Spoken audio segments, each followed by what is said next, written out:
হে জগতবাসী, আজ আমি শামীম আলী চিশতি আপনাদের সামনে একটি আলোচনা নিয়ে আসলাম।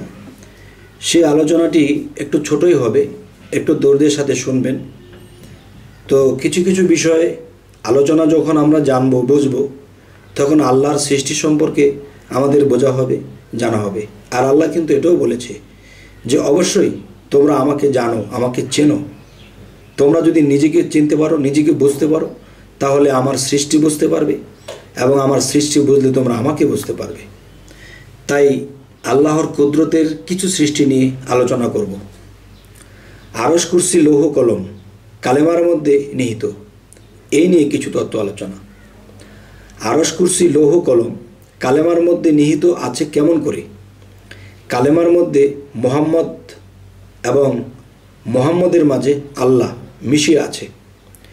সেই মোহাম্মদ না হইলে আরশ কুরসি লৌহ কলম, লৌহে মাহফুজ, লৌহে কলম কোনো কিছুই সৃষ্টি হইত না। সমস্ত বিশ্বের কথা বলার চেষ্টা করিব সৃষ্টি সম্পর্কে, কিন্তু বিশ্বের বাহিরের কথা না। যেমন বৃহত্তম মিম দ্বারা আরশ সৃষ্টি করিয়াছেন আল্লাহ, সেটাই শুধু সৌরজগৎ মানে আলোকিত জগৎ, স্রষ্টার জ্ঞানের জগৎ। পঞ্চ আরশে এক চতুর্থ আরশে হা হরফ অবস্থিত। পঞ্চম ও চতুর্থতম আরশে কুরসি অবস্থিত। সেই আরশে আল্লাহ সিংহাসন রাখিয়া বসবেন।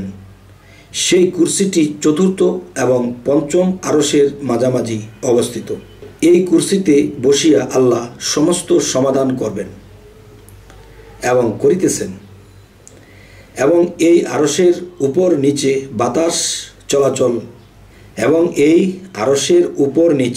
বাতাস চলাচল চলছে হরদম। জমিন, সাগর, পাহাড় বা পৃথিবী অবস্থিত। হা হরফের নিচে বৃহত্তম আরও একটি মিম অবস্থিত, সেখানে সাগর, পাহাড়, পৃথিবীর অবস্থান আছে। আবার বলছি, জমিন, সাগর, পাহাড় বা পৃথিবী অবস্থিত। হা হরফের নিচে বৃহত্তম আরও একটি মিম অবস্থিত, সেখানে সাগর, পাহাড় ও পৃথিবীর অবস্থান আছে।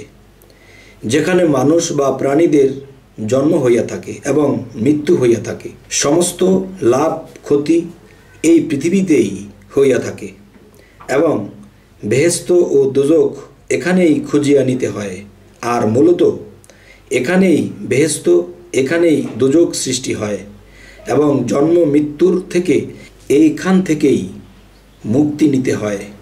এই পৃথিবী থেকে যাহারা মুক্তি নিতে পারে না, তাহারা আর কখনো কোথাও থেকে মুক্তি নিতে পারিবে না। দাল অক্ষরটিতে পাতাল অবস্থিত রহিয়াছে। মানুষ যখন কর্মে নিম্ন দেশে চলিয়া যায়, তখন সেই পাতালে চলিয়া যায়। যেমন সেইখানে কঠিন কষ্টের জায়গা, যেখানে মানুষের স্রোতের কোনো অস্তিত্বও থাকে না। সেই লৌহ জমিনে মিমে অবস্থিত, এবং কলম দাল হরফে অবস্থিত। এই বেদান্ত না জানা পর্যন্ত আধ্যাত্মিক জ্ঞান লাভ করা যায় না। মান আরাফা সম্বন্ধে যার জ্ঞান নাই, তিনি কখনো এই বিষয়টি মান আরাফা সম্বন্ধে যার কোনো জ্ঞান নাই, তিনি কখনো এই বিষয়গুলি বুঝবেন না। আল্লাহ আমাদেরকে অবশ্যই বোঝার তৌফিক দিবেন তখনই যখন দেখা যায় যে আমরা কোনো কামেল মুর্শিদ এবং কামেল অলির কাছে যাব। তখন তিনি কিন্তু আল্লাহর সাথে সম্পর্ক করিয়াছেন। কিভাবে সম্পর্ক করিয়াছেন তিনি জানেন, এবং কিভাবে আল্লাহর কাছ থেকে এই জ্ঞানগুলো লাভ করেছেন তিনি জানে। তাহলে আমরা যদি সেই মানুষের সংস্পর্শে যাই, এবং তিনি যখন আমাদেরকে আধ্যাত্মিক বা রুহানি জগতের শিক্ষাগুলো দিবেন, তখনই দেখা যায় আমরা সেভাবে সেই নিয়মে যখন আমাদের সাধনা, আমাদের কাজ চালিয়ে যাব, তো ইনশাল্লাহ আমরা সে পর্যন্ত পৌঁছে যেতে পারব। তবে হে জগতবাসী, আজকের এই আলোচনার মূল হলো কি?